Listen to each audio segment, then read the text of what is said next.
So I owe my appearance today and the chance to speak to you good folks, to Ginger Baller and the second road. I almost wanted to say the second coming, but that's a little too biblical. What I thought now that the title of today's talk is Writing Through Addiction.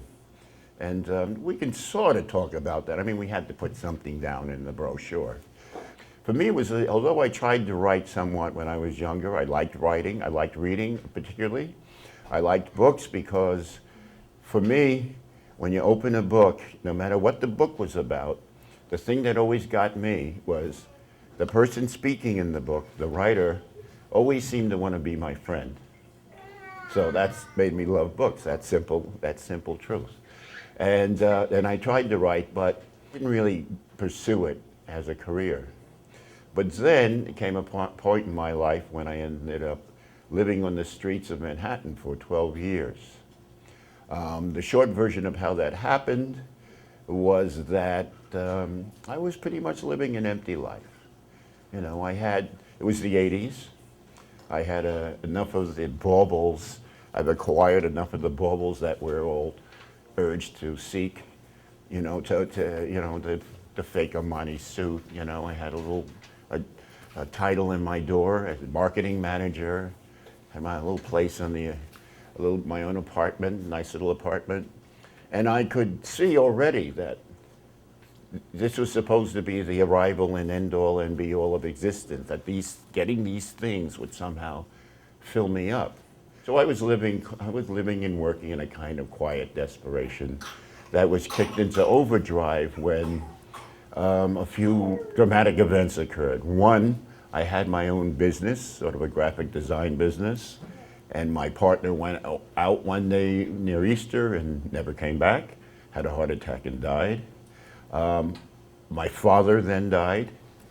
Wasn't the biggest thing because we weren't that close. And then my brother died, and I think it was my brother most of all that really kicked me in the gut. But I ignored it, you know, I just figured I'd work harder, spend more hours at work, you know, sort of run away from the whole thing. And when that didn't work anymore, I started enjoying longer and longer cocktail hours, you know, and it got to a routine where I'd go to work, go out to the cocktail hour and drink myself numb till I was ready to sleep, and then get up and do it all over again. That was sort of this cyclical life that I was leading. And then one point that extended over to after hours. And in after hours, I was introduced to what I thought was a miracle drug. I was introduced to cocaine. Because with cocaine, you could suddenly get another burst of energy. You could last longer. But even more so than that, with a line of cocaine, suddenly the 80s made sense to me. I was down for the whole mad, surface, acquisitive, you know, party of it all. You know, running around, flashing money, you know, hungering after things, dropping star names, the whole surface brew of society that keeps the rest of us so busy. So it felt like a cure to me.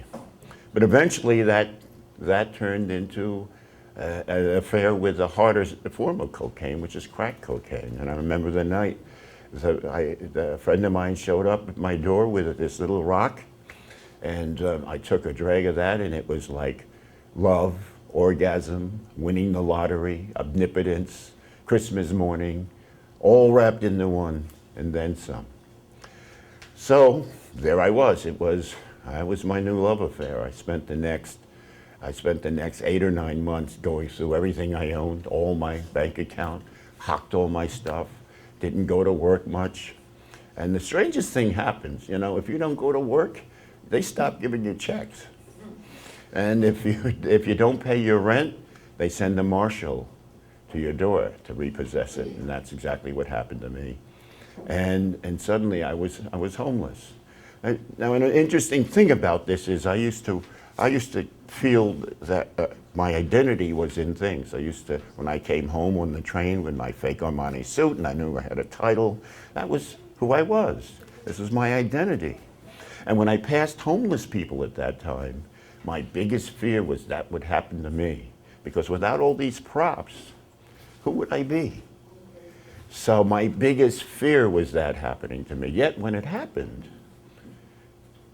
it didn't hit me like I thought it would. What I felt actually was a great sense of relief. Number one, that I no longer had to pretend at fitting into this life I was living. And I felt a remote sense of anticipation that, well, now I'm going to have to discover some other way to live, some other relationship to life. And you know, a lot of people, when I tell them I was on the street for 12 years, see that exclusively as a tragedy. But if to the extent that it is, that's not all that it is. And I was not only a victim, and in fact, for me, it was a journey at the end of which there was really something for me. And one of the things I learned, and this may be hard for some of you who've been more blessed in the course of their lives to understand, and that is hard times, tragedy, failure. We all think the well-lived life is one in which we avoid those things like the plague. I would argue differently, that those who've not also failed, those who've not also been disappointed and gone through hardships have not lived a full life. Because those are the things that grow you. At the end of those things, there's always something in it for you. I know that now, I didn't know that then.